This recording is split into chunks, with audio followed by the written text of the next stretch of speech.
Bonsoir à tous. Comme Monsieur l'abbé l'a dit, je m'appelle Marie Lemoine. Et pour vous expliquer brièvement mon parcours, j'ai fait des études, alors en partie à Lorient, j'ai fait un master en biotechnologie et j'ai terminé par un diplôme d'ingénieur en agroalimentaire que j'ai eu à Brest. Et donc j'ai obtenu ce diplôme en 2019, en novembre 2019 plus précisément, donc juste avant toute cette crise du Covid. Et donc j'ai décidé, plutôt que d'aller directement dans l'agroalimentaire, de me former dans des domaines qui me passionnaient un petit peu, dans tout ce qui est permaculture, plantes aromatiques et médicinales, mais aussi voilà, un petit peu d'apiculture, la boulangerie artisanale. Et donc depuis le printemps dernier, j'ai mis en place concrètement donc ce que j'avais appris en créant un jardin en permaculture, dans l'objectif d'avoir une autonomie alimentaire déjà à l'échelle familiale, et ensuite d'établir une production. J'ai cultivé à peu près une centaine de variétés, donc d'espèces différentes de légumes, de plantes médicinales. Et donc j'ai fait tout un tas de semences que j'ai commencé à proposer, et ainsi que des tisanes. Voilà, donc le premier constat que moi je pourrais faire de mon expérience et que beaucoup ont fait, c'est qu'on ne peut pas être autonome tout seul. Voilà. Ça, c'est complètement illusoire. On peut arriver à être autonome à l'échelle d'un village, à l'échelle d'une petite communauté, dans la solidarité, dans la collaboration, mais penser qu'on peut être autonome tout seul sur son île, c'est totalement impossible. Je prends pour exemple tout ce qui s'est créé ces dernières années dans les milieux alternatifs, un peu écologistes, tous les éco-hameaux où des gens se regroupaient voilà, pour vivre une vie d'autonomie.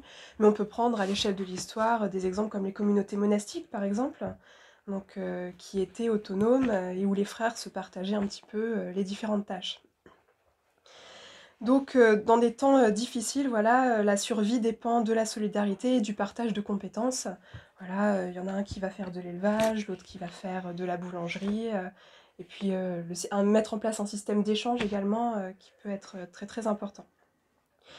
La deuxième partie essentielle à l'autonomie, c'est tout ce qui touche au niveau des ressources. Alors, dans la survie, on parle beaucoup de base autonome durable. Donc d'être sur un lieu qui nous permet d'être autonome et d'y rester. Donc en ayant en premier lieu de l'eau. Donc ça, c'est quelque chose de très très important. C'est-à-dire avoir un puits, avoir une source, avoir accès à de l'eau. Si demain on vous coupe l'eau courante, bah, il faut toujours pouvoir boire. Et aussi avoir de quoi la filtrer, la purifier. Parce que c'est pas tout d'avoir accès à de l'eau, mais si on peut pas la boire, ça pose des problèmes.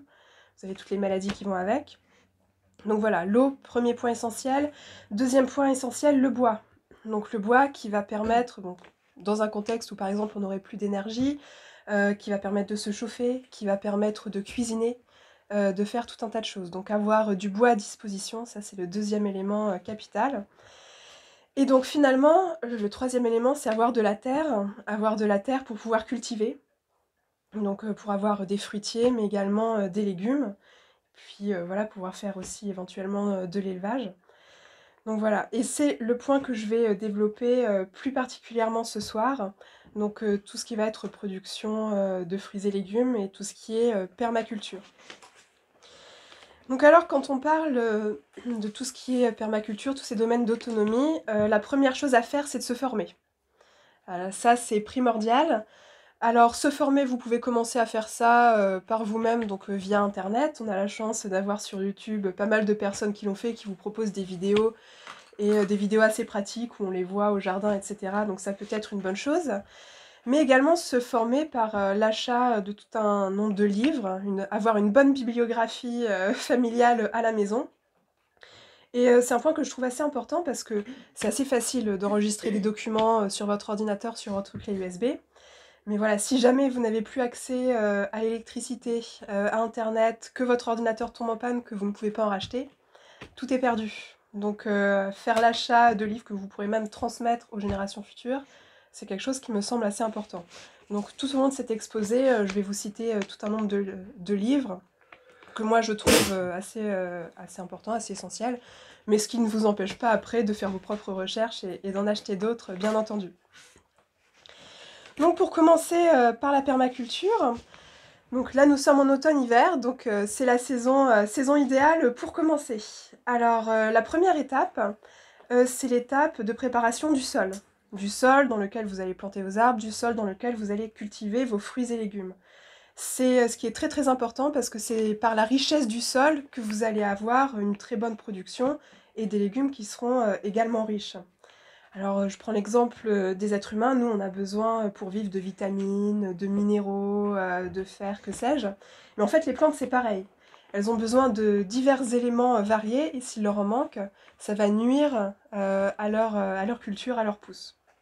Donc alors, votre sol, quand vous arrivez dans votre jardin par exemple, ce que vous voyez dans l'agriculture conventionnelle, c'est on retourne tout. Alors vous voyez des étendues de champs qui sont retournés, labourés. Donc ça, c'est typiquement ce qu'il ne faut pas faire.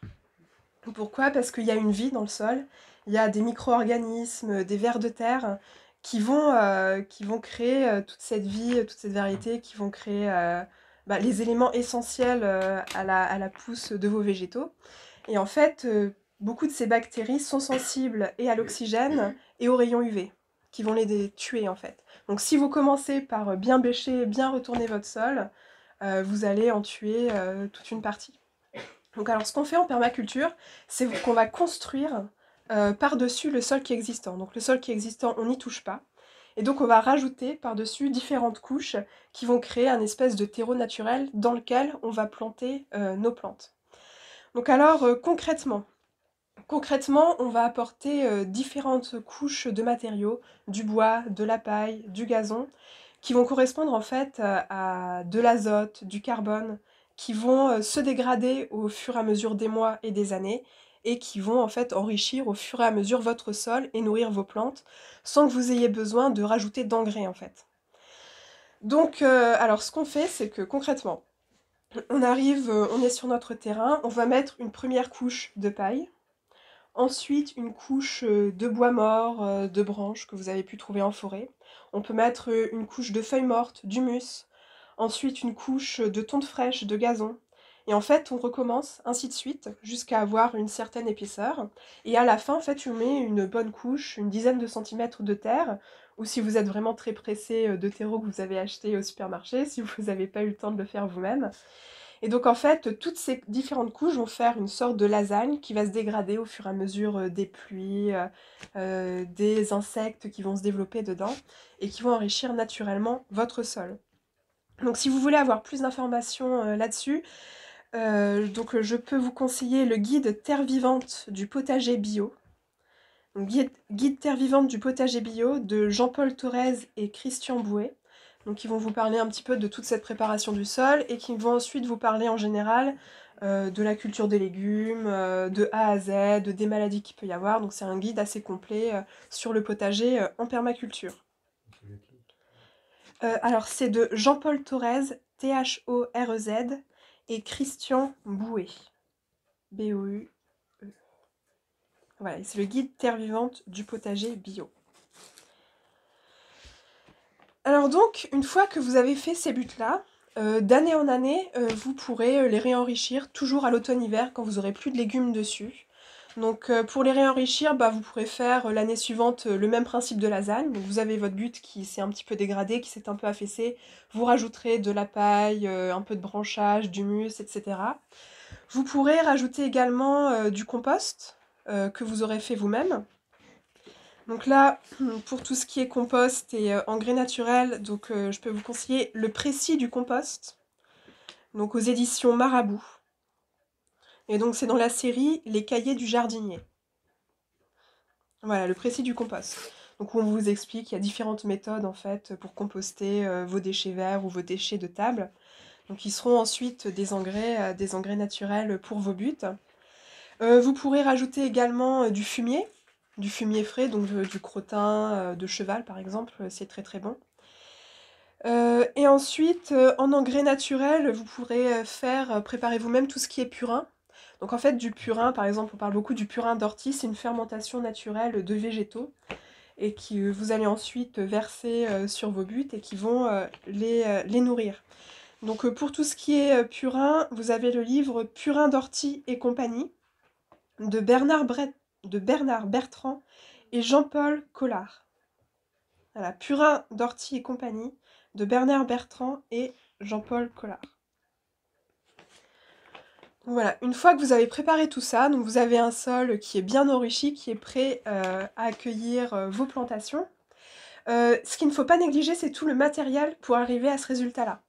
Alors ça peut paraître anecdotique, mais pour faire tout ça, vous avez besoin de brouettes, de bêches, de pioches, de sécateurs, de scie, de faux par exemple, pour couper l'herbe et faire de la paille. Et en avoir suffisamment pour le nombre de personnes qui seront sur le lieu. Par exemple, si vous êtes 15 personnes à vouloir vivre en autonomie et que vous avez une brouette et deux pioches, ça va pas être suffisant. Donc en fait, ce sont plein de petits éléments, mais qui sont très très importants une fois qu'on est dans le vif du sujet. Donc voilà, une fois que vos buts sont prêtes, maintenant vous allez pouvoir prévoir les plantations que vous allez faire. Donc on est toujours en automne-hiver, donc vous allez pouvoir faire un plan de votre potager. Donc pour prévoir vos plantations. Et donc il faut prévoir la quantité de chaque légume à planter en fonction du nombre de personnes qu'il y aura à nourrir. Par exemple, ça sera différent si vous êtes 1 ou 10 personnes. Enfin, il n'y aura pas le même nombre de plants de tomates, de courgettes, de concombres, etc. Donc en fait, il faut vraiment calculer le nombre de plants dont vous aurez besoin en fonction du nombre de personnes à nourrir. Et ensuite, les répartir sur vos buts. Alors pourquoi les répartir? Ce qu'on voit dans l'agriculture conventionnelle, c'est par exemple, si vous voulez cultiver du poireau, vous allez faire toute une bande de poireaux.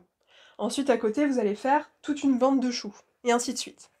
En fait, ça, c'est le meilleur moyen de tout perdre si vous êtes en agriculture bio. Pourquoi? Parce que vous avez des maladies qui sont spécifiques à chaque légume. Par exemple, cette année, il y a eu beaucoup de mildiou sur la tomate. Si vous mettez toutes les tomates ensemble, la maladie va arriver d'un côté et va tout ravager et vous aurez tout perdu. De même, pour les ravageurs, tous les insectes qui vont venir grignoter vos plantes, en fait, si vous mettez une très très grosse quantité d'un même légume au même endroit, en fait, ça va faire un gros signal, aussi bien odorant que visuel, à ces insectes-là, qui vont tout de suite arriver dessus et tout vous détruire. Donc, pour les leurrer, ce que vous allez faire, c'est que... Bon, il y a des associations, là aussi, dans les livres que je vous ai cités, vous allez pouvoir le voir, il y avait des associations de légumes, où vous allez mettre une tomate ici, une tomate là, un plant de chou ici, un plant de chou là. Et en fait, vous allez les mettre à côté de certains aromatiques ou de certaines plantes qui vont dégager des odeurs très fortes et qui vont en fait leurrer les insectes en question. Et au final, vous n'aurez pas besoin de traiter votre potager contre tel ou tel ravageur, puisque vous aurez naturellement en fait leurré ces insectes. Donc un exemple qu'on peut prendre, c'est planter les carottes à côté des oignons, ou les choux à côté des tomates. Mettre également énormément d'aromatiques, ça c'est très important dans votre potager. Donc voilà, toute une quantité de choses que vous pouvez faire. Chasse les nuisibles, voilà. Et donc ensuite, les associations sont très importantes également pour aider vos légumes à pousser. Parce que vous avez des légumes qui vont beaucoup mieux pousser s'ils sont associés l'un à côté de l'autre, la tomate et le chou. Au contraire, si vous mettez le chou à côté du céleri, ça va beaucoup moins bien pousser parce que les racines dégagent certains composés qui vont inhiber la croissance des autres légumes qui sont à côté. Donc voilà, travailler sur ces associations qui sont très importantes. Alors, un exemple d'association qui marche très bien, qui remonte aux civilisations aztèques et mayas, c'est ce qu'on appelle la milpa. Donc en fait, c'est l'association des courges, des haricots et des maïs. Et en fait, c'est un peu l'exemple type dans la permaculture d'association qu'on peut avoir, parce que les haricots vont capter l'azote de l'air et le retransmettre dans le sol, ce qui va permettre d'enrichir le sol en azote. Ça va faire un engrais naturel pour la courge et pour le maïs. Le maïs, lui, va pousser et va servir de tuteur naturel aux haricots. Et ensuite, la courge va, elle, pousser au sol et en fait va faire une sorte de paillage naturel qui va protéger les deux autres légumes des rayons du soleil et permettre de garder une certaine humidité. Et là, ça, c'est un exemple typique d'une bonne association que vous pouvez faire. À côté de ça, vous pouvez également planter des légumes qu'on appelle des engrais verts, des légumes ou d'autres plantes qu'on appelle des engrais verts, donc qui vont enrichir naturellement et fertiliser naturellement votre sol.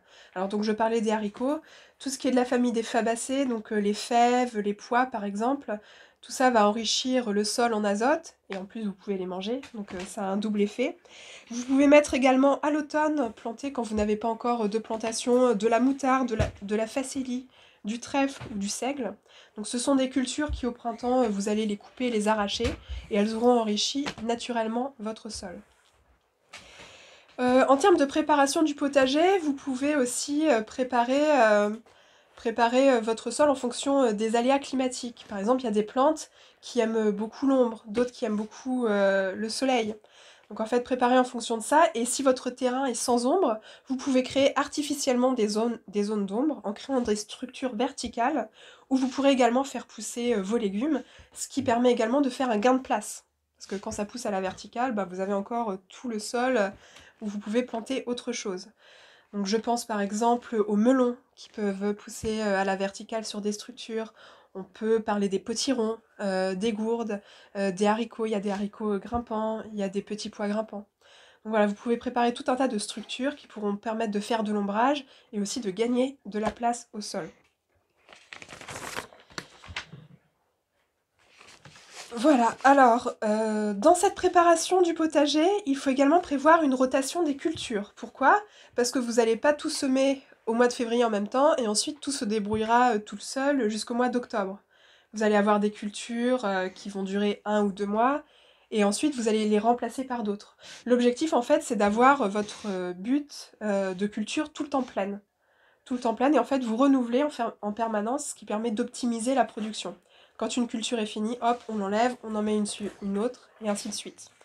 Par exemple, je peux parler des fèves et des petits pois. Les fèves et les petits pois sont assez résistants au gel, donc on peut commencer à les semer dès le mois de février. Et donc en fait, ils vont pousser, ils vont commencer à donner tout le printemps. Et la culture des fèves et des petits pois va se terminer au mois de mai, qui est le mois où vous allez pouvoir planter en pleine terre vos cultures d'été, tout ce qui est tomates, poivrons, etc. Donc non seulement ils auront enrichi le sol en azote, vous aurez pu manger vos productions, le fait qu'ils soient sur place aura empêché que les mauvaises herbes se développent, et donc voilà, c'est ainsi de suite, et il y a aussi beaucoup d'autres situations comme ça à prévoir. Donc voilà, maintenant, votre préparation est faite, on arrive au printemps, ça va être la période des semis. Semis et plantation. Le point essentiel pour les semis, ce sont les graines. Les graines, les semences. Pourquoi? Parce qu'il vous faut des semences reproductibles, de variétés anciennes et qui seront adaptées à votre climat. Donc si vous allez par exemple au supermarché, à Leclerc, Jardiland, que sais-je, et que vous voulez acheter des graines, bien souvent ce que vous allez avoir, ce sont des graines dites F1. Donc en fait, ce sont des graines qui ont été modifiées génétiquement pour que vous soyez obligé de les acheter d'année en année. Vous ne pouvez pas récupérer vos graines et vous dire ah super, ma tomate, là je récupère les graines et je la replante l'année suivante. Ça vous donnera rien. Donc en fait, ça vous rend totalement dépendant de votre vendeur de semences où vous êtes obligé d'aller acheter d'année en année.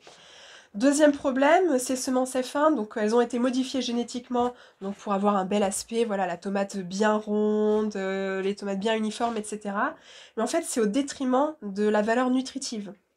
Donc pareil, tous les légumes que vous voyez en grande surface qui sont issus de ces semences génétiquement modifiées, en fait, d'année en année, moi je l'ai vu en cours par exemple, au fil des décennies, ils ont perdu de 50 à 70% des valeurs nutritives. Donc vous voulez bien faire en mangeant des légumes, mais finalement vous avez des légumes totalement vides. Enfin, il y a quasiment plus de vitamines, plus de minéraux, donc voilà, c'est pas l'objectif.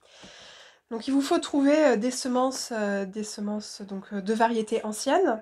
Donc pourquoi? Parce que voilà, c'est les variétés originelles, mais elles ont été sélectionnées au fil des siècles pour déjà être résistantes à pas mal de choses. Résistantes aux parasites, résistantes aux maladies, résistantes à des conditions extrêmes. Par exemple, moi j'ai une variété de choucal qui résiste à -20 degrés l'hiver et qui pousse sous la neige. À l'inverse, vous pouvez avoir des variétés de tomates ou de poivrons qui sont résistants à la sécheresse l'été. Donc ça, ce sont des qualités très très intéressantes. Et si vous avez en plus des semences reproductibles, en fait, vous pouvez vous-même les entraîner d'année en année à résister aux conditions climatiques qui sont celles de votre lieu. Donc par exemple, je prends l'exemple du mildiou. Cette année, pour ceux qui font un peu de potager, il y a eu voilà, du mildiou sur les tomates. Beaucoup de gens ont perdu leurs tomates. Mais par exemple, si vous avez des tomates qui ont résisté à cette maladie, c'est très très intéressant de garder les graines de ces plants-là. Pourquoi? Parce qu'ils auront enregistré génétiquement la résistance à cette maladie. Et l'année suivante, ils seront plus résistants. Et d'année en année, en fait, vous vous retrouvez, moi j'ai vu des gens qui font ça depuis plusieurs années, ils ont des plants qui ne sont plus du tout touchés par le mildiou, par exemple. Pourquoi? Parce qu'ils les ont entraînés d'année en année. Donc alors, pour vous procurer Pour vous procurer ces semences, alors vous avez des sites de semenciers, vous avez par exemple Cocopelli, vous avez la ferme de Sainte-Marthe. Alors moi aussi j'en vends, vous pourrez voir à la sortie ma sélection. Vous avez Pascal Pout aussi qui fait des semences résistantes à la sécheresse notamment, c'est sa spécialité. Donc voilà. Alors, une fois que vous avez vos semences, il va falloir les semer. Et donc pour ça, il vous faut tout un tas de matériel. Donc si vous voulez vraiment une autonomie, voilà, à l'échelle de votre famille, à l'échelle du petit groupe que vous allez nourrir, il vous faut impérativement une serre. Voilà, une serre, alors une serre, ça peut être une véranda, ça peut être un tunnel avec une bâche, vous pouvez le bricoler avec des fenêtres, ce que vous voulez, mais il vous faut absolument une serre, parce que vos semis, vous allez les commencer dès le début février, et vous pourrez mettre en terre vos plants qu'à partir de la mi-mai, parce que il faut qu'ils soient protégés absolument du gel. Donc vous pouvez pas manquer à avoir une serre. Il vous faut du terreau pour les semis. Alors il faut un terreau spécifique pour les semis, hein, qui soit assez aéré, qu'il n'y ait pas de trop gros morceaux pour que les racines puissent bien s'étendre. Donc ce terreau, vous pouvez le faire vous-même. Donc là, je vous renvoie au livre que je vous ai déjà cité, par exemple sur le compost ou sur la permaculture. Vous pouvez également, bon, en cas d'extrême urgence aussi, l'acheter, hein, bien sûr. Et le dernier élément qu'il vous faut, c'est des pots. Des petits pots pour repiquer, il vous en faut un certain nombre. Pourquoi? Parce que comme je l'ai dit, vous allez commencer à semer dès le début février. Vous mettrez vos plants en terre qu'à la mi-mai. Donc février, mars, avril, mai. Ça vous fait 3 mois et demi, au moins. Vous allez avoir des plants qui vont grossir, grossir, grossir, et vous n'allez pas pouvoir les garder dans le tout petit pot où vous avez semé au départ. Donc au fur et à mesure de ces 3 mois et demi, où les plantes poussent, il va falloir les repiquer dans des pots plus gros et plus gros. Donc ça, il faut le prévoir. Alors ce que vous pouvez faire pour les semis, par exemple, c'est vous allez à la poissonnerie de votre supermarché. Ils reçoivent les poissons dans des caisses en polystyrène, et celles-là, ils les jettent. Donc vous pouvez très bien aller demander à la poissonnerie s'ils peuvent vous donner ces caisses-là en polystyrène qu'ils jettent. D'autant plus que ça permet aussi de protéger du froid ou du chaud. Donc c'est assez bien pour commencer vos semis. Et donc pour les semis, il y a 3 facteurs très très importants à savoir. Parce que le semis, c'est l'étape clé, en fait. Une fois que vos graines ont germé, après ça suit son cours, elles vont pousser, il n'y a plus trop de problèmes. Mais c'est vraiment l'étape délicate, c'est l'étape de germination.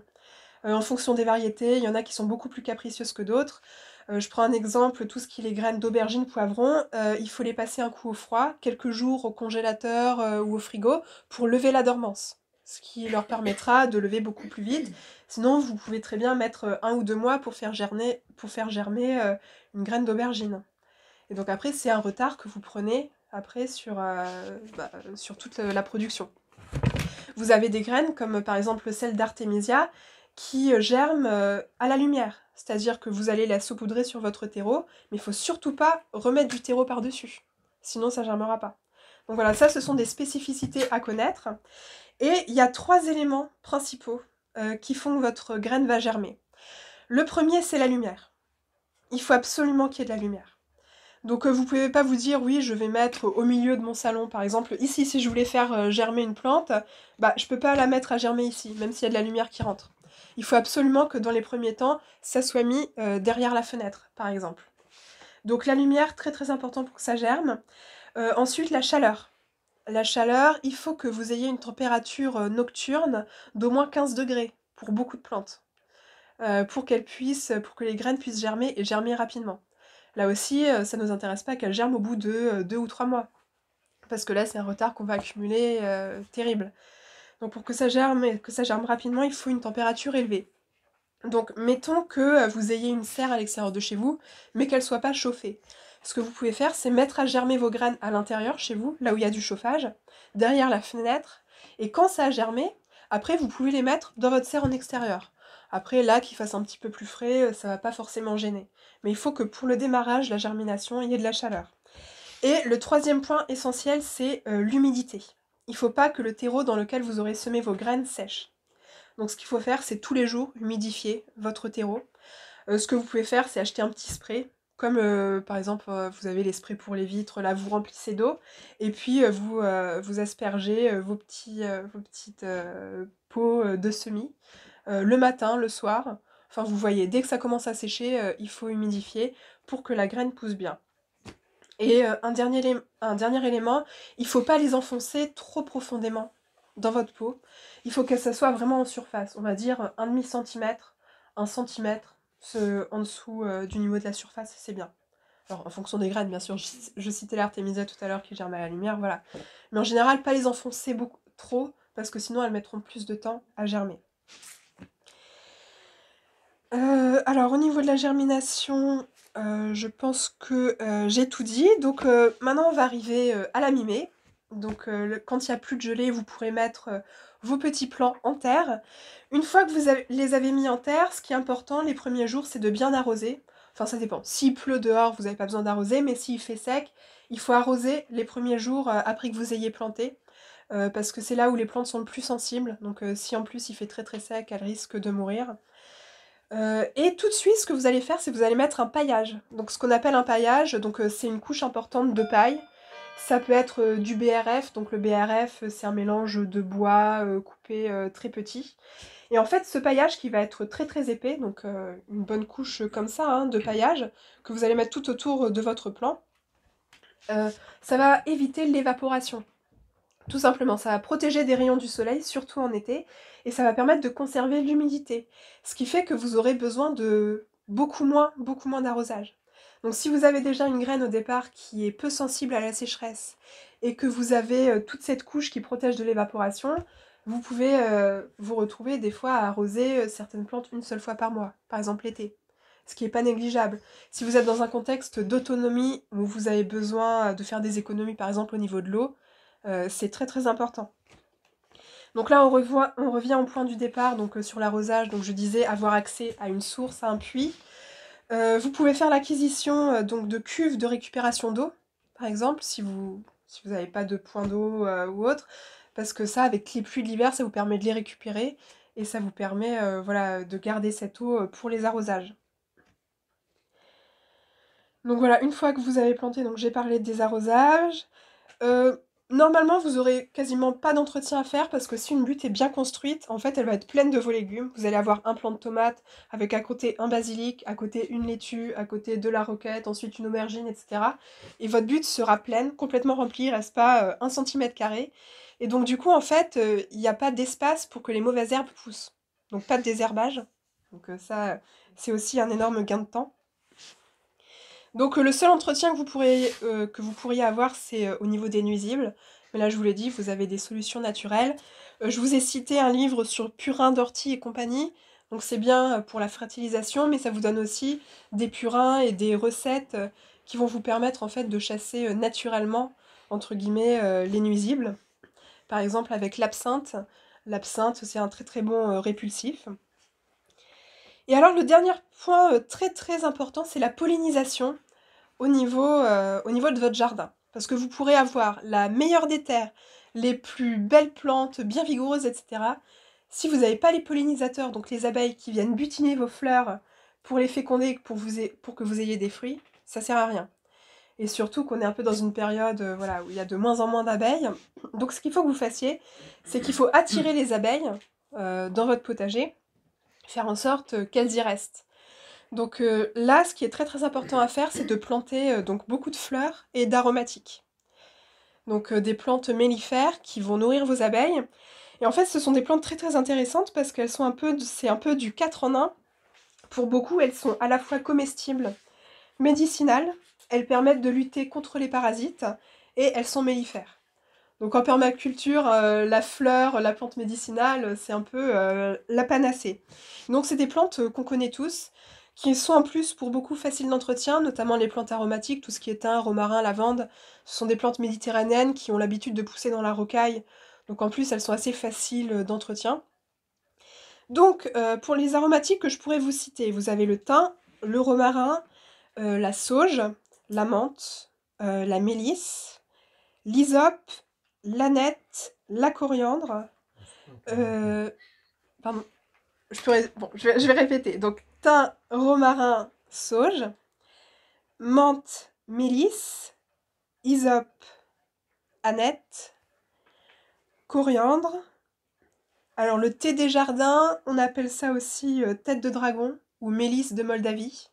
Alors c'est une variété de mélisse qu'on peut boire comme du thé en fait. Donc ce qui est assez intéressant, qui attire des variétés spécifiques aussi d'insectes au potager. Vous avez aussi les œillets d'Inde ou tagettes. Donc ça, tout le monde le connaît. Alors toutes ces plantes que je viens de citer, alors ces aromatiques, elles peuvent être utilisées pour des usages médicinaux, elles peuvent être utilisées dans la cuisine. Vous avez aussi d'autres fleurs comme les coquelicots. Alors le coquelicot, ça attire beaucoup les abeilles. Vous pouvez utiliser les pétales que vous aurez récoltés et faites sécher comme un calmant, un sédatif. Vous pouvez en faire en tisane, ça fait bien dormir les enfants par exemple. Les soucis, les bleuets. Les bleuets, c'est très très bon pour les yeux par exemple. Les capucines. Alors les capucines par exemple, elles attirent à elles les pucerons. Ce qui fait que si vous voulez protéger une plante qui est sensible aux pucerons, vous mettez un plant de capucine à côté, tous les pucerons iront sur la capucine et laisseront votre plante de côté. Ce qui est très bien pour la capucine aussi, c'est que vous pouvez consommer les fleurs et les feuilles. La bourrache également, la bourrache attire énormément les abeilles. Pareil, elle est comestible, les feuilles sont comestibles, les fleurs sont comestibles. Les fleurs peuvent servir de tisane, notamment en hiver. Et elle chasserait les limaces. Alors, bon. Moi, mes limaces sont chassées, je sais pas si c'est à cause de ça, mais en tout cas, elle chasserait les limaces. Et puis bon, l'avantage aussi de ces fleurs, c'est que c'est assez esthétique au potager, donc on fait du 4 en 1. Si vous êtes intéressé par tout ce qui est fleurs comestibles, vous avez le grand traité des fleurs comestibles de Mireille Gaillet. Donc voilà, qui va vous répertorier toutes les fleurs que vous pouvez trouver dans les jardins et que vous pouvez manger. Donc au niveau des fleurs et des plantes aromatiques, on a fait à peu près le tour. Donc maintenant que vous avez planté tout ça, la saison est bien partie, vous arrivez en fin du printemps, en été, en automne, c'est le moment de la récolte. De la récolte et de la transformation. Alors au moment de la récolte, c'est là où vous allez récolter vos graines que vous allez garder donc, pour les années suivantes. Donc en général, on récolte les graines donc, sur les plus beaux pieds, et sur ces plus beaux pieds, on récolte les graines des plus beaux fruits. Pourquoi? Parce que pareil, c'est au niveau génétique, on enregistre génétiquement voilà, la taille par exemple, ou la productivité d'un plant. Et en fait, si vous gardez les graines du plant le plus productif qui a fait les plus gros fruits, que vous les replantez, et ben ça donnera un plant qui est encore plus productif, et d'année en année, vous améliorez la productivité de votre plant.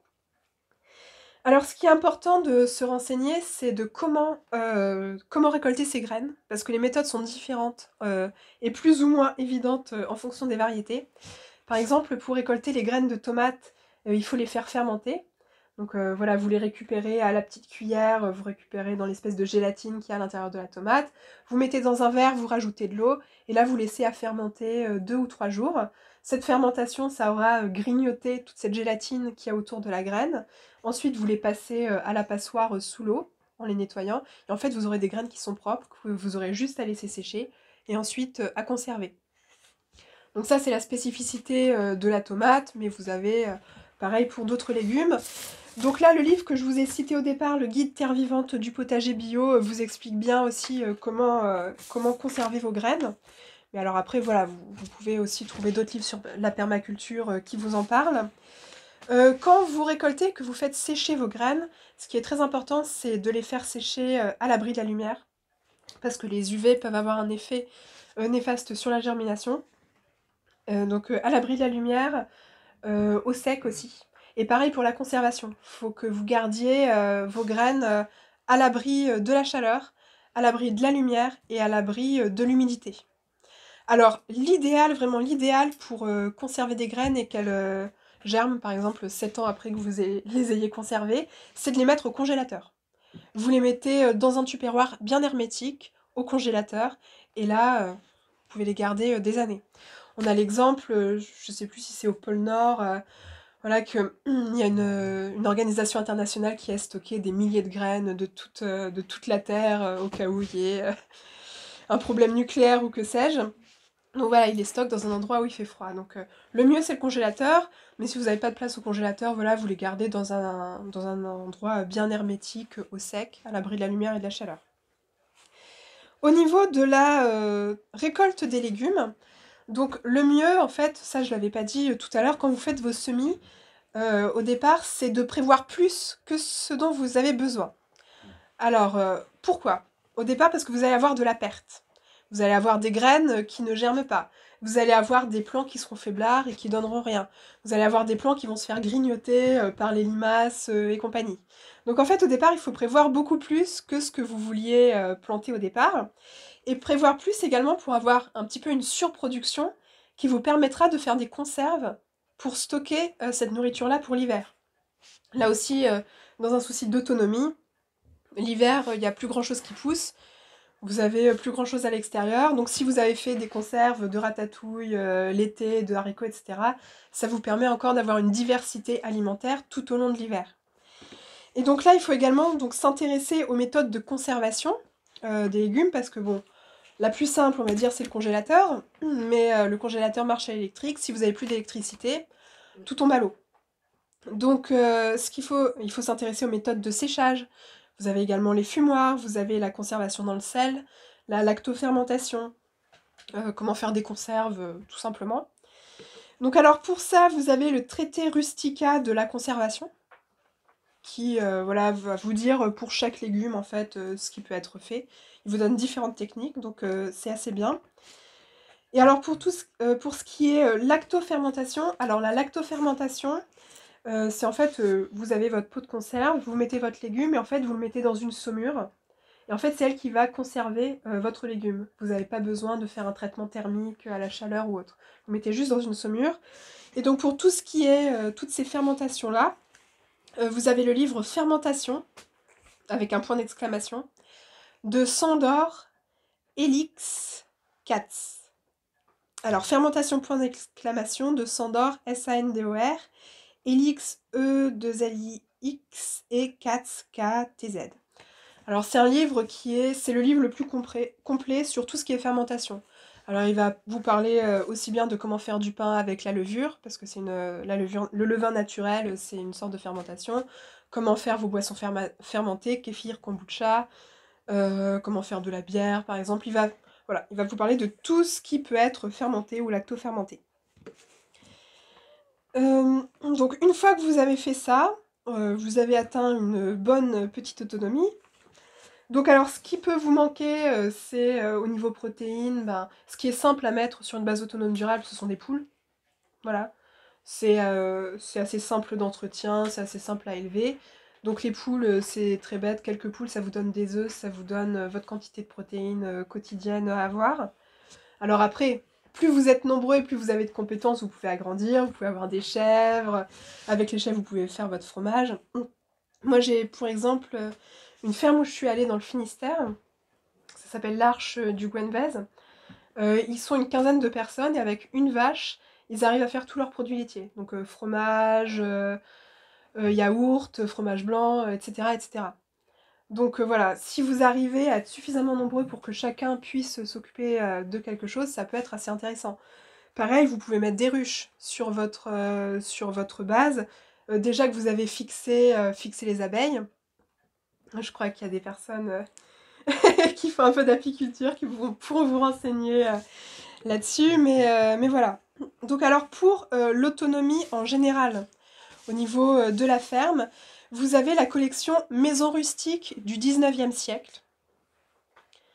Donc Maison rustique du 19e siècle, notamment le tome 3 qui s'intitule Arts agricoles. Alors ça, vous le trouvez en PDF gratuitement sur Internet. Voilà, vous avez un site, voilà, ils ont fait l'effort voilà, de tout scanner, de tout remettre au goût du jour. Et donc alors le tome 3, c'est sur les arts agricoles, il va traiter de tout ce qui est élevage, apiculture, les transformations, comment à partir de votre lait vous faites du fromage, à partir de vos abeilles, bon, vous avez du miel, etc., etc. Il parle même des vers à soie, par exemple. Donc c'est assez large, avec des techniques du 19e siècle. Donc si on revenait à une ère où on n'a plus d'électricité, plus ce genre d'appareil, voilà, des techniques qu'on pourrait utiliser nous. Et en fait, toute cette série de livres va vous parler après plus largement de l'arboriculture, comment tailler ses arbres fruitiers, etc. Donc voilà. Vous avez également, alors, le grand marabout de l'autosuffisance de John Seymour, qui est une référence en matière d'autosuffisance. Et lui aussi, alors il va vous parler du potager, de comment organiser son potager, et en fonction également de la place dont vous disposez. Voilà, si vous avez 1 hectare, 2 hectares, 3 hectares, on ne va pas organiser de la même façon. Et puis il va vous parler un petit peu de toute l'autosuffisance au niveau de la ferme, même des choses assez basiques pour les néophytes, donc comment vous construisez un abri, voilà, des choses assez bêtes, mais si vous ne le savez pas, voilà, ça peut vous donner quelques notions.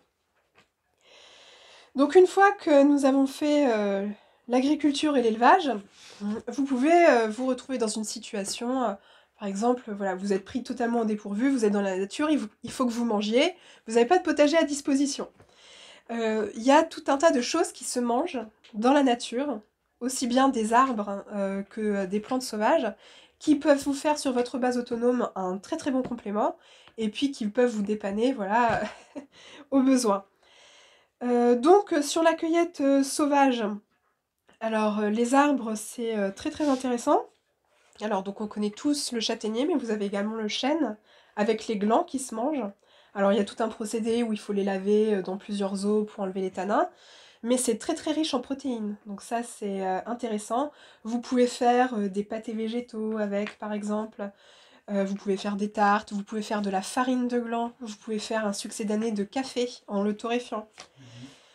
Avec le tilleul, avec les jeunes feuilles de tilleul, vous pouvez les manger en salade. Elles sont très très riches en protéines. Vous avez par exemple 25 grammes pour 100 grammes de feuilles en protéines. Donc c'est énorme, ça vous fait presque comme un steak, quoi.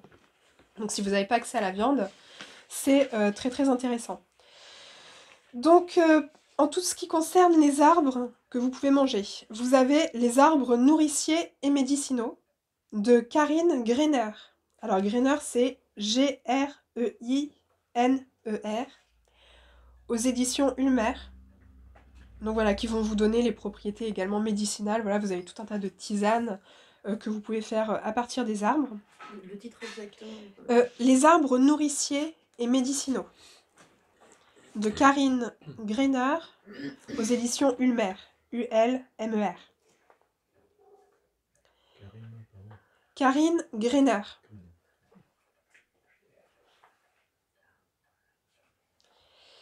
Et ensuite, au niveau des plantes sauvages, donc vous avez, donc vous connaissez par exemple les pissenlits, vous avez le plantain, vous avez l'ortie, très très riche. Alors les soupes d'ortie, vous pouvez faire tout un tas de choses à l'ortie, très riche en vitamine C, donc c'est très intéressant. Donc le plantain, tout se mange, hein, les feuilles, la tête. Donc là, il y a pléthore d'informations. Alors, je vais vous donner la référence des livres, et puis ensuite vous pourrez chercher par vous-même, parce qu'il y a énormément de choses. Il y a l'onagre, par exemple. Alors, l'onagre, vous pouvez le trouver dans la nature, mais vous pouvez également le faire pousser dans votre potager, puis il va même se ressemer tout seul. Alors, on appelle ça le jambon du jardinier. Donc on mange la racine, alors on mange tout, on peut manger les fleurs, les feuilles, mais en fait c'est très connu pour sa racine parce que sa racine à la cuisson, elle a une couleur rosée et elle a un arrière-goût de jambon fumé. Donc on appelle ça le jambon du jardinier par exemple. Mais voilà, c'est tout un tas de petites choses en fait. Vous avez l'alière dans les bois, donc c'est une plante qui a une feuille en forme de cœur et qui a un petit goût d'ail. Donc vous avez bien sûr l'ail des ours. Vous avez les violettes, vous avez tout un tas de choses. Donc alors au niveau des livres, donc un peu la référence en termes d'auteur, c'est François Couplan. Donc François Couplan, C-O-U-P-L-A-N. Donc si je peux vous citer 2 ouvrages. Donc vous avez Les plantes sauvages et comestibles. Donc ça c'est bien parce qu'il vous donne en plus des recettes. Parce que c'est pas le tout de savoir qu'une plante se mange, mais c'est aussi bien de savoir comment la préparer. Et vous avez également le guide de la chaux des plantes sauvages comestibles et toxiques. Donc le guide de la chaux des plantes sauvages comestibles et toxiques, qui est, je pense, le guide le plus complet en la matière. Ouais, oui, mais une bonne description botanique, vous avez des images. Bon, après, je vous cite des livres, mais vous pouvez tout à fait en acheter d'autres qui seront aussi très très bien, hein. Ce n'est pas une liste exhaustive. Eh bien, pour ma part, je pense que j'ai à peu près fait le tour. Donc, je sais pas, peut-être que vous avez... si vous avez des questions... Et puis... Ah si, sur les arbres fruitiers. Sur les arbres fruitiers aussi, parce que pour l'autonomie, notamment tout ce qui est vitamines, vitamine C, etc. Donc alors, on connaît tout ce qui est les pommiers, les poiriers, etc. Donc bien sûr, vous pouvez acheter, voir chez votre pépiniérie si vous pouvez vous procurer des variétés anciennes. En pommier, vous avez par exemple le pommier du Kazakhstan qui résiste à des températures inférieures à moins 20 degrés. Donc très très intéressant. Et donc vous avez par exemple la grenade, le grenadier qui pousse aussi dans nos régions. Et vous avez des arbres à petits fruits et qui ont l'avantage d'être très rustiques et pour la plupart de donner à l'automne. Parce que dans l'autonomie, ce qu'on veut, c'est pouvoir manger toute l'année. Donc vous allez avoir des arbres qui donnent l'été, mais ensuite l'automne, l'hiver, c'est bien aussi d'avoir des choses qui peuvent vous donner notamment des vitamines. Donc vous avez par exemple l'amélanchier du Canada. Donc c'est l'arbre à myrtille. Donc en fait, il fait des petites baies violettes comme des myrtilles en fait, très très riches en vitamine C. Vous avez l'argousier. Vous avez le chalef d'automne. Alors chalef, C-H-A-L-E-F, de son nom latin Eleagnus umbellata. Et alors Eleagnus, E-L-E-A-G-N-U-S, et umbellata, U-M-B-E-B-2-L-A-T-A. Donc en fait, ce sont des arbres qui vous donneront plein de petites baies en fait à profusion, qui sont sucrées et comestibles, et ça vous le donne en général à l'automne. L'automne, une partie de l'hiver, ce qui permet de compléter avec tout ce que vous avez comme poirier, pommier, vigne, etc. Pareil pour les petits fruits comme tout ce qui est cassis, groseille, framboisier. Vous avez différentes variétés. Par exemple, les framboisiers, vous avez des remontants et des non remontants. Donc les remontants, ils vont vous donner au début de l'été et à la fin de l'été. Les non remontants vont vous donner au milieu. Donc si vous combinez plusieurs variétés, vous aurez des framboises fin du printemps, été, automne, par exemple. Ce genre de choses. Pour l'autonomie, tout ce qui est cassis groseille, vous pouvez le bouturer vous-même. Le figuier aussi. C'est-à-dire vous coupez une branche, vous mettez dans le terreau et ça vous fait un nouveau plant. En gros, simplifié. Donc une fois que vous avez acheté un plant, vous pouvez multiplier à l'infini. Voilà, je pense que cette fois j'ai fini. J'espère que j'ai pas été trop longue. Non, non, au contraire, très bien, très très intéressant. Merci beaucoup, ouais. Très bien. Des questions? Je pense qu'il y en a. Oui.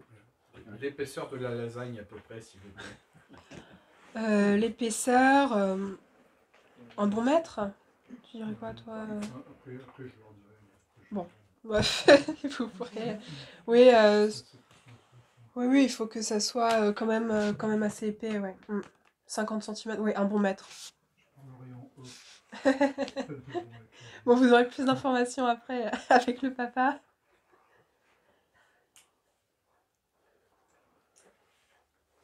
Oui, j'ai de la paille, je mets de la paille bien sûr.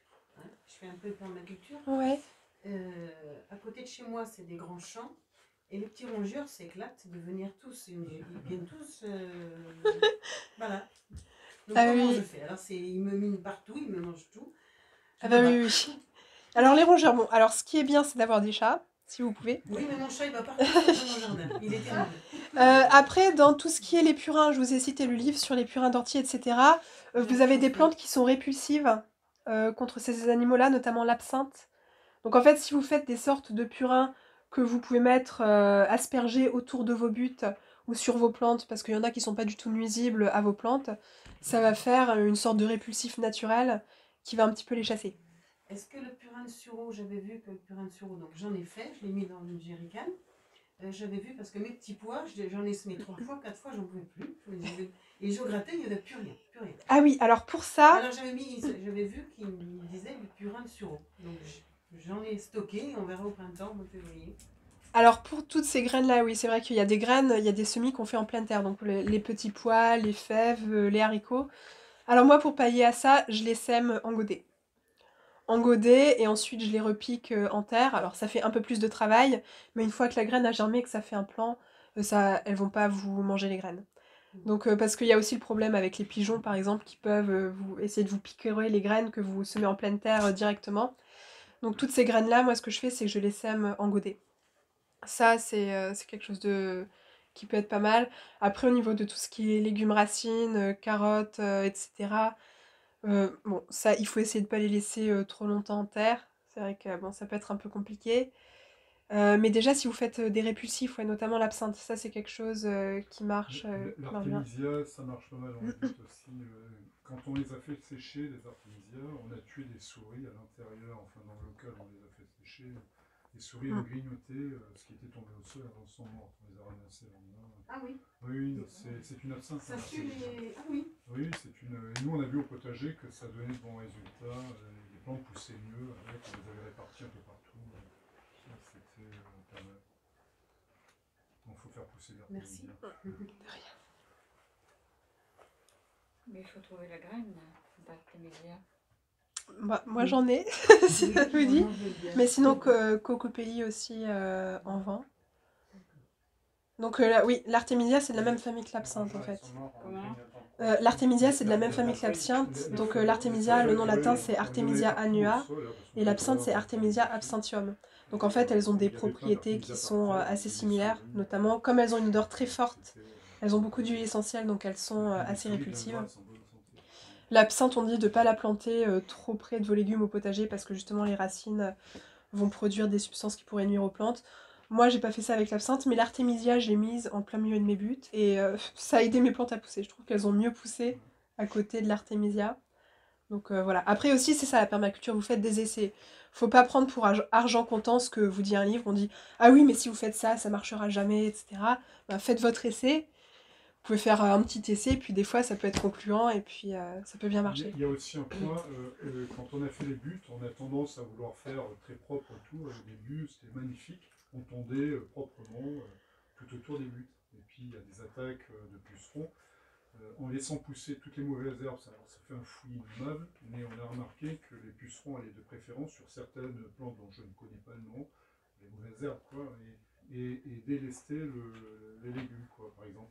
Donc en fait, quand vous allez sur le web, là, vous les regardez, tous ces gars avec des cheveux longs et des queues de cheval, là, c'est innommable, foutoir, mais pourtant, c'est ça qu'il faut faire, en fait. Non mais puis et finalement c'est pas bête en fait parce que toutes les plantes sauvages en fait ça fait le garde-manger de ces insectes là. Donc si vous